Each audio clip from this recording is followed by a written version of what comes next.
So for 19 years, I've been through a custody battle, and that's come out of years of abuse, trauma, anxiety, depression.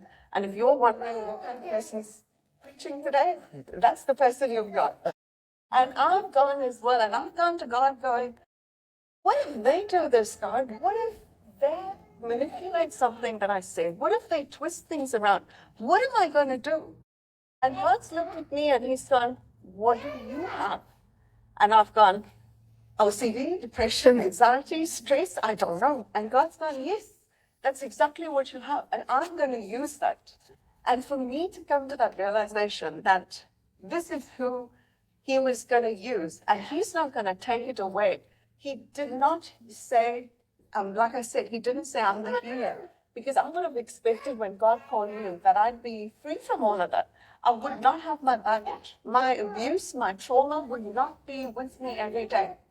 But God's done, sometimes I'm not going to take that away from you. And you might be going, doesn't make sense. Let's look at Jesus. So when he was going to the cross, he could have shut the whole thing down. He had all the power to shut it down. Sometimes he proves he's God by what he does, but often he proves he's God by what he doesn't do. Jesus held on to obedience first, because if it was me in Jesus' place, thank goodness it wasn't.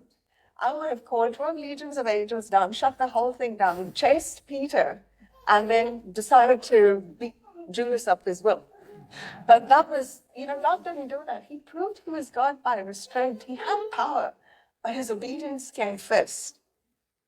And if we go back to Abraham, Isaac, and Jacob, we'll just go to chapter 3, Exodus 3, verses 15 and 16. Moreover, God said to Moses, thus you shall say to the children of Israel, the Lord God of your fathers, the God of Abraham, the God of Isaac, and I'm thinking, you're going to say the God of Israel. Because why wouldn't you? If you're God, wouldn't you be wanting to name yourself after the good God? Wouldn't you want to be called the God of Israel, the one who was changed after the wrestling match, the one who was redeemed? Why would you call yourself the God of Jacob? Because he is the God of all of you. He is the God of your past. He's the God of where you are right now. And he's the God of your future.